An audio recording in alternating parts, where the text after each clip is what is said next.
میرے لورز بھی ہیں، میرے ہیٹرز بھی ہیں. یہ عزت اللہ کی طرف سے ہے. کسی کی ذلت ہے تو وہ اللہ کی طرف سے ہے. ان کے لیے ضرورت ہے کہ نوک نوک کہ ہم نے جو کچھ بھگتنا تھا، جو کچھ بیڈ ٹائم جو بھی ہم نے دیکھنا تھا وہ دیکھ چکے ہیں. حسن ایوب خان کے تمام دیکھنے والوں کو السلام علیکم. ناظرین، آج ملٹیپل سٹوریز کے ساتھ آپ کی خدمت میں حاضر ہوں. جو ملٹیپل سٹوریز ہیں ان میں ایک تو علیمہ خانم کے صاحبزادوں کی ضمانتیں منظور ہو گئیں اور ساتھ شیر افضل مروت کے اوپر ان کا ایک اور وار. اس کے علاوہ کل مریم نواز شریف صاحبہ نے پورٹیبل واش روم کی ایک فوٹو ٹویٹ کر دی اور اس کے بعد سیلاب کا جو مسئلہ ہے وہ پسے پش چلا گیا اور وہ واش روم جو ہے وہ سوشل میڈیا کے اوپر اس نے جو ہے وہ ایک قسم کا طوفان لے آیا. تو پھر پنجاب حکومت نے کیا کیا، اس کا جواب بھی دیا.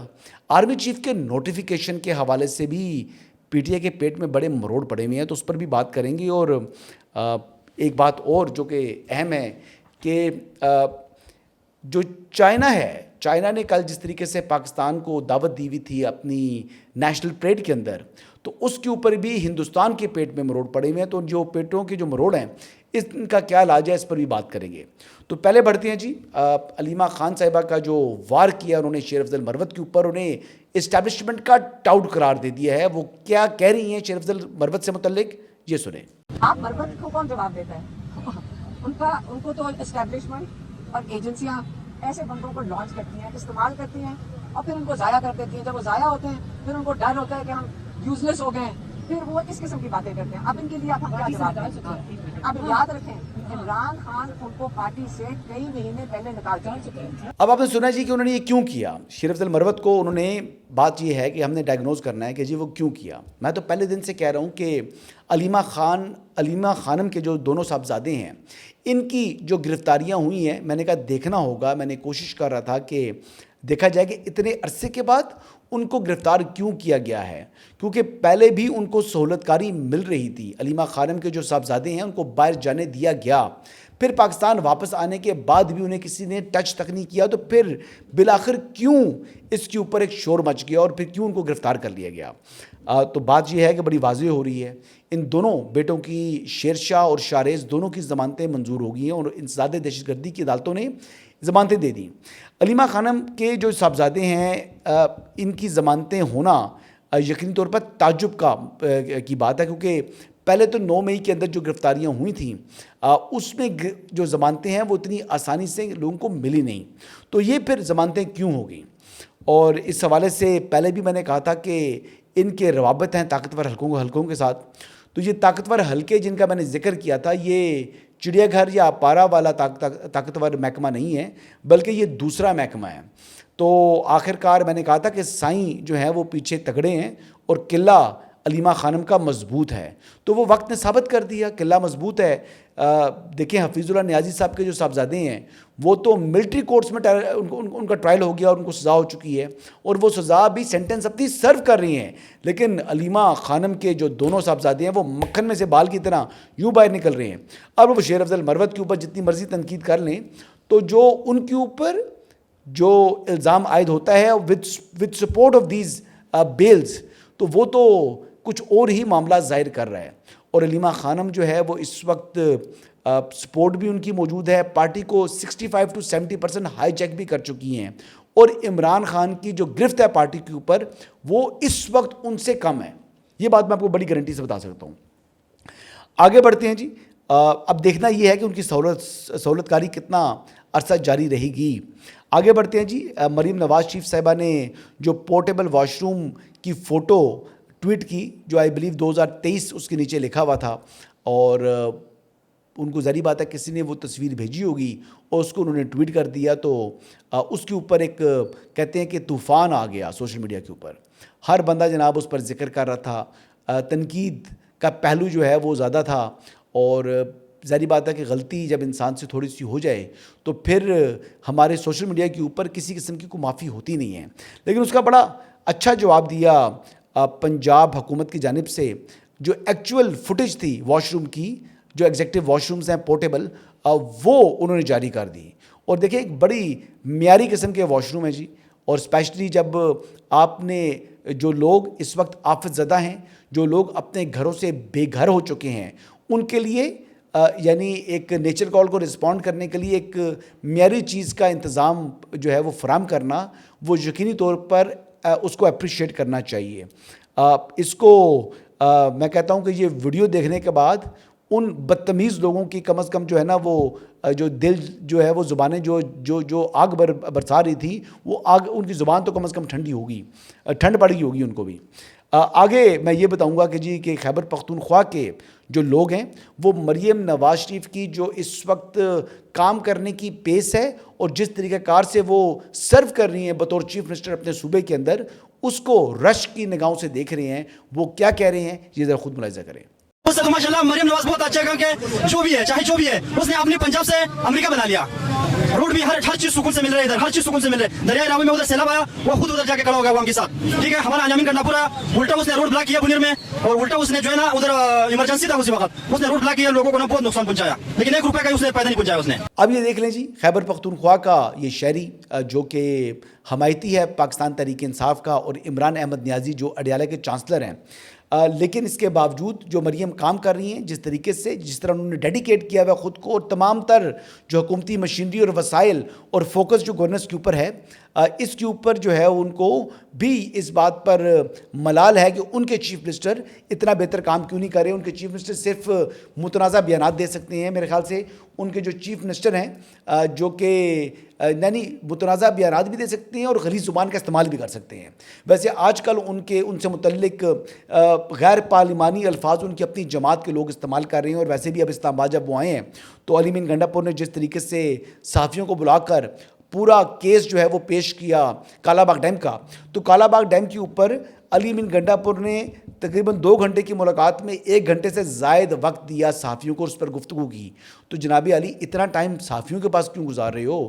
جاؤ خیبر پختونخوا اسمبلی میں قرارداد منظور کرو، وہاں سے قرارداد تو لے کر آؤ نا. باتیں کرنا بڑا آسان ہوتا ہے، میڈیا پروجیکشن یا میڈیا ہائپ لینا بڑا آسان ہوتا ہے، عملی طور پر کر کے دکھاؤ. لیکن یہ وہ باتوں کا شعر ہے، اس نے کوئی کام نہیں کرنا. یہ خالی لفاظی ہے اور اپنی سیلف پروجیکشن ہے. اس سے زیادہ علی مین گنڈاپور کی جو کام ہے اس کی کوئی زیادہ اہمیت ہے نہیں. آگے بڑھتے ہیں جی. آگے جو آج کل مروڑ پڑے ہوئے ہیں، 2 قسم کے مروڑوں کے میں ذکر کروں گا. ایک تو آرمی چیف کے نوٹیفیکیشن کے کو لے کر پاکستان تحریک انصاف کے حمایتی جو سوشل میڈیا ایکٹیوسٹ ہیں اور کچھ صحافی ہیں، ان کے پیٹ میں مروڑ پڑے ہوئے ہیں. جی وہ کہتے ہیں جی کہ ابھی حکومت کو نئے نوٹیفیکیشن کرنے کی ضرورت ہے. آرمی چیف کی مدت ملازمت جو ہے وہ نومبر 2025 میں مکمل ہوگی، جو نوٹیفیکیشن 2023 تک ہے، تو لہٰذا 2025 تک کا ہے، لہٰذا ان کو اب دوبارہ نوٹیفیکیشن کرنے کی ضرورت ہے، نیا نوٹیفیکیشن لانے کی ضرورت ہے. بھائی یہ آپ کا معاملہ ہے. بھائی آپ قانون میں جب ترمیم ہو چکی ہے اور وہ ریٹروسپیکٹیو ہے، یعنی وہ 2027 تک یہ معاملہ جو ہے وہ آلریڈی سیٹلڈ ہو چکا ہے، تو پھر کیوں بار بار جو ہے وہ اس معاملے کو اٹھایا جا رہا ہے؟ یہ کیا وجہ کیا آخر؟ 2027 میں اگر وہ مدت ہے یا 2025 تک مدت ہے تو آپ کا کیا لینا دینا ہے اس معاملے سے؟ پوچھنا تو میں نے یہ ہے. اس پر ایک نون ایشو کو ایشو بنانے کے حوالے سے بیسکلی ایک محاذ کھڑا کیا جاتا ہے. یہ بائی ڈیزائن سب کچھ ہوتا ہے. میرا سوال یہ ہے کہ تحریک انصاف کس کو آرمی چیف لگوانا چاہ رہی ہے؟ پہلا سوال تو یہ ہے، کیا جس شخص کو وہ آرمی چیف لگوانا چاہ رہے ہیں اگر وہ انٹرسٹڈ پارٹی ہے یا وہ نوٹیفیکیشن کے معاملے پر وہ افیکٹڈ پارٹی ہے تو وہ تو کورٹ میں جا سکتا ہے. تو کورٹ تو عدالتیں تو کھلی نہیں ہیں.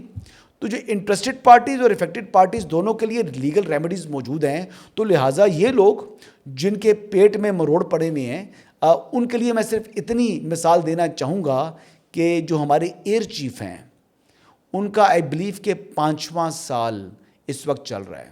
تو جو ٹرم تھی 3 سال سے جو سروسز چیف کی جو مدت ملازمت ہے وہ 3 سال سے بڑھا کر 5 سال کر دی گئی ہے. تو کیا کوئی نیا نوٹیفیکیشن کسی نے ایئر چیف کا دیکھا ہے آج تک؟ اور جو ایئر چیف ہیں ان سے متعلق آپ نے ابھی تک جو ہے وہ لب کشائی کوئی نہیں کر رہا. وجہ یہ ہے کہ یہ جان بوجھ کر بائی ڈیزائن جو فیلڈ مارشل جنہوں نے دنیا میں پاکستان کے وقار کو بلند کیا ہے ان سے متعلق فضول قسم کی جو ہے نا کوئی بات تو ہے کوئی نہیں، تو یہ بکواس کرنے کی ان لوگوں کی عادت بنی ہوئی ہے. تو کہتے ہیں کہ کتوں کے بھونکنے سے فرق نہیں پڑتا، کتوں کا کام ہی بھونکنا ہوتا ہے. تو میں تو یہی بات کہوں گا. آگے بڑھتے ہیں جی. مروڑ کی بات کر رہا تھا تو آپ کو معلوم ہے کہ تکلیف جہاں پر ایک تو پی ٹی آئی کو تکلیف ہے نوٹیفیکیشن کے معاملے پر, دوسری انڈیا کو تکلیف ہے. چین کی جو نیشنل پریڈ تھی اس کے اوپر شہباز شریف صاحب کو جس طریقے سے پذیرائی ملی, جس طریقے سے ان کو دعوت ملی, جس طریقے سے ورلڈ لیڈرز کے ساتھ شہباز شریف واز واکنگ اراؤنڈ, تو اس کے اوپر انڈیا کو بڑی تکلیف ہوئی ہے. جو ان کی اینکر ہے وہ کس طرح تلملا رہی ہے. تو شروعات کرتے ہیں بلیک اینڈ وائٹ کی شروعات ہم ان تصویروں سے کرنا چاہتے ہیں جو چین کی راجدھانی بیجنگ سے آئی ہیں. بیجنگ میں چین کے راشٹرپتی شی جن پنگ اور پاکستان کے پردھان منتری شہباز شریف کے بیچ دوپکشیہ وارتا ہوئی ہے اور دونوں نیتاؤں نے ایک دوسرے کی تعریف میں خوب قصیدے پڑھے ہیں. پردھان منتری نریندر مودی تو بھارت واپس لوٹ گئے ہیں, لیکن چائنا میں کیا ہو رہا ہے بھارت کو اس پر نظر رکھنی چاہیے. اگر آپ اس تصویر کو دیکھیں گے تو اس میں راشٹرپتی شی جن پنگ کے ساتھ Shehbaz Sharif, army chief general Asim Munir اور پاکستان کے ودیش منتری اشاق ڈار موجود ہیں. ہم لگاتار آپ سے یہ بتا رہے ہیں, بات کہہ رہے ہیں کہ بھارت چائنا کے ساتھ اپنے رشتوں کو ضرور سدھار سکتا ہے, لیکن چین ہمارا سچا دوست کبھی نہیں ہو سکتا اور یہ تصویریں اس کا ثبوت ہیں.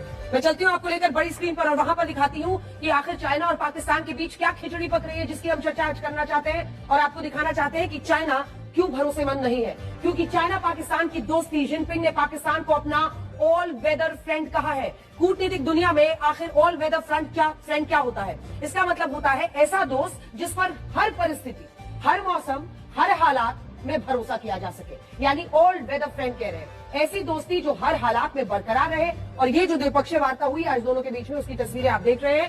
یہ اینکر صاحبہ کہہ رہی ہیں جی کہ ہم انڈیا یقینی طور پر کوشش کر رہا ہے چین کے ساتھ تعلقات بہتر کرنے کے حوالے سے, لیکن وہ چین جو ہے وہ پاکستان کو ہی اپنا اصلی دوست تصور کرتا ہے. تو میں نے تو پہلے بھی کہا ہے جی کہ جو پاک چین دوستی ہے وہ ہمالیہ سے اونچی ہے, سمندر سے گہری ہے اور شہد سے زیادہ میٹھی ہے. اور یہ آج کی بات نہیں ہے. پاکستان اور چین کی جو دوستی ہے یہ ٹائم ٹیسٹڈ ہے. پاکستان اور چین دونوں کے جو انٹرسٹ ہیں وہ دونوں کے انٹرسٹ کپلڈ ہیں, اور چین اور پاکستان نے ایک دوسرے کے ساتھ دہائیوں پر مبنی جو ہے وہ بھائی چارہ قائم کیا ہوا ہے. سو لہٰذا انڈیا تو دشمن قرار دے رہا تھا ابھی جو جون کے اندر بھی, اور اب یہ دیکھ لیں کہ جس طریقے سے انڈیا نے پاکستان کے ساتھ جو جنگ تھی اس میں کہا کہ جی یہ پاکستان کے ساتھ جنگ نہیں, یہ چین کے ساتھ جنگ ہے. تو جب آپ چین کو اپنا دشمن قرار دیں گے تو پھر پلک جھپکنے سے تعلقات بہتر نہیں ہوتے. ہاں, نریندر مودی یقینی طور پر ایس سی او کی جو سربراہان مملکت کی کانفرنس میں شرکت انہوں نے کی, اور ایک اپنی بہت ہی گھٹیا قسم کی جو ڈپلومیٹک ان کے مووز ہوتے ہیں, فیک لافٹر والے, اور لوگوں کو زبردستی پکڑنا, ان کے ساتھ چمٹنے کی کوشش کرنا, تو یہ کر کے انہوں نے دیکھ لیا اس سے حاصل کچھ نہیں ہوا, اور پھر وہ پتلی گلی لے کر جو ہے فوراً بھاگا. اس لیے کیونکہ 3 سپٹمبر کو پاکستان کے پرائم منسٹر کو دعوت تھی جو نیشنل پریڈ کے اندر شرکت کی, اور چائنا نے اپنی جو مسل ہے وہ دنیا کو دکھا دیا. اور چائنا نے جب مسل دکھایا تو اس کے اوپر جو امریکن پریزیڈنٹ نے بھی رسپونڈ کیا. They're only doing this, they're really there looking to, when they did what they did, I thought it was a beautiful ceremony, I thought it was very, very impressive, but I understood the reason they were doing it, and they were hoping I was watching, and I was watching. My relationship with all of them is very good. We're going to find out how good it is over the next week or two. I think that we helped China very much, as you know, when they talk about freedom. And I don't believe that, and maybe I'm wrong, I hope I'm wrong, but I don't believe that America, that the United States was acknowledged for helping China to get to gain its freedom. But perhaps that was just that was a sleight of hand. I mean, I was very surprised. I watched the speech last night. President Xi's a friend of mine, but I thought that the United States should have been mentioned last night during that speech because we helped China very, very much. اب یہ دیکھ لیں کہ جی جو president ہیں Trump وہ بھی respond کر رہے ہیں, لیکن پاکستان کے لیے ابھی خوشی کی بات یہ ہے کہ پاکستان کے آج بہترین تعلقات بیجنگ کے ساتھ بھی ہیں اور واشنگٹن کے ساتھ بھی ہیں, اور یہ جو سب سے بڑی جو تکلیف ہے اس کی انڈیا کو موجود ہے, اور یہ انشاءاللہ تکلیف آنے والے دنوں میں بڑھے گی, اور اس کا جو کریڈٹ جاتا ہے وہ فیلڈ مارشل عاصم منیر کو جاتا ہے. اچھا, ایک چیز میں نے جو انٹرو میں نہیں کہی تھی اس خبر پر بھی میں نے کہا آپ سے میں ذکر کر لوں کہ سردار اختر مینگل نے اپنے والد سردار عطا اللہ مینگل کی برسی کے موقع کے اوپر ایک جلسہ کر دیا, یعنی کوئٹہ کے اندر, جس حوالے سے